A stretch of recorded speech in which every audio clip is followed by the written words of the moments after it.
Hello అందరికీ నమస్తే. నేను మీ శ్రీశైలం ఆర్ఎల్ఆర్ ఎంటర్‌టైన్‌మెంట్‌కి స్వాగతం. అసలు ఇది గదా సినిమా అంటే మామూలు సినిమా గాదు. అసలు బాక్స్ ఆఫీస్‌కే వణుకు పుట్టిస్తున్నది ఒక సినిమా. Hollywood cinema. ఆ సినిమా గురించి ఎంత చెప్పుకున్నా తక్కువేనబ్బా! ఏంది అంతలా ఏం చెప్తున్నావు అనంటే, వాళ్ళు పెట్టిన బడ్జెట్‌కు ఆ సినిమాకొచ్చిన కలెక్షన్స్‌కు అసలు పొంతనే లేదు. అది అన్నమాట ఇక్కడ హైలైట్ పాయింట్. చాలా తక్కువ బడ్జెట్‌తోని తీసినటువంటి ఆ సినిమా కొన్ని వందల కోట్ల రూపాయలను కలెక్ట్ చేసింది. మరి ఆ సినిమా పేరేంటిదంటే 'అబ్సెషన్'. 'అబ్సెషన్' అనే ఒక సినిమాని హాలీవుడ్‌లో తీయడం జరిగింది. ఆ హాలీవుడ్ సినిమా దాదాపు ఒక 7 కోట్ల రూపాయలతోని తీసిర్రబ్బా! కానీ దాని కలెక్షన్‌లు ఎంతున్నాయో తెలుసా? దాదాపు 750 కోట్ల రూపాయలు ఇంకా కొల్లగొడుతూనే ఉన్నది. ఈ సినిమా రిలీజ్ అయ్యి కూడా ఒక 2 వారాలే. అంటే చూడండి ఎంతలా ప్రభంజనం సృష్టిస్తున్నది.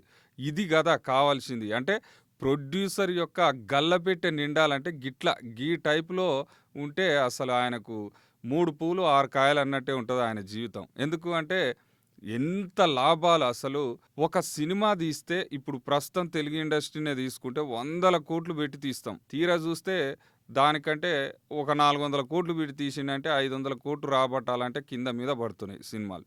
అటువంటి సిట్యుయేషన్‌లో ఈ పెట్టిందేమో 7 కోట్లు, వచ్చిందేమో 750 కోట్లు. దాదాపు ఒక థౌసండ్స్ టైమ్స్ ఎక్కువ ప్రాఫిట్ వచ్చింది. అంటే మామూలు విషయమా? మరి అది గదా కావాల్సింది. ప్రతి ఒక్క ప్రొడ్యూసర్ గూడా కోరుకునేది ఇదే విధంగా ఉంటది. కాకపోతే ఇక్కడ మన తెలుగు ఇండస్ట్రీ పరిస్థితి ఏందంటే, ఒక హీరోకే ఇయ్యాల్సొస్తుందబ్బా! మినిమమ్ 100 కోట్లు ఇయ్యాల్సిన పరిస్థితి.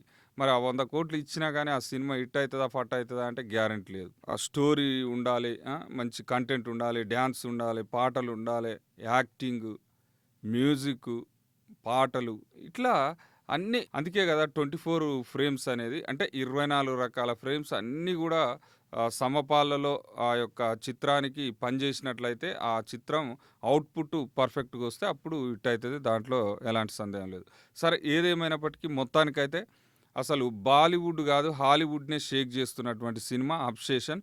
ఈ సినిమా డైరెక్టర్ పేరేందంటే కర్రీ బార్కర్. ఇతడు ఈ సినిమాకు డైరెక్షన్ జేయడం జరిగింది. చాలా ఎక్సలెంట్‌గా డైరెక్షన్ జేషిండనేసి కితాబయితే అందుకుంటుండు. ఈ సినిమా కంటెంటు, స్టోరీ గూడా ఏం లేదు. ఆ స్టోరీలో ఉన్న కంటెంట్ ఏంది అంటే కోరికలు. నేనేదైతే కోరుకుంటానో అతీంద్రియ శక్తుల వల్ల ఆ కోరికలు నిజమైతున్నయనుకో, అప్పుడు ఎటువంటి పరిణామాలు సంభవిస్తాయి అనేదే స్టోరీ. అంటే చూడండి ఎంత సింపుల్‌గుంది. కానీ కంటెంట్ హైలైట్ ఉంది. ఆ స్టోరీ చెప్పిన దాంట్లో చాలా ఎక్సలెంట్‌గా ప్రజెంటేషన్ చేయగలిగిర్రు కాబట్టి ఆ సినిమాకు అంత మంచి పేరొస్తుంది. అన్ని వందల కోట్ల కలెక్షన్‌లు గూడా వస్తున్నాయి. చూస్తూనే ఉండండి ఆర్ఎల్ఆర్ ఎంటర్‌టైన్‌మెంట్‌ని. సబ్స్క్రైబ్ చేసుకోండి, షేర్ చేయండి, కామెంట్ పెట్టండి. Thank you so much.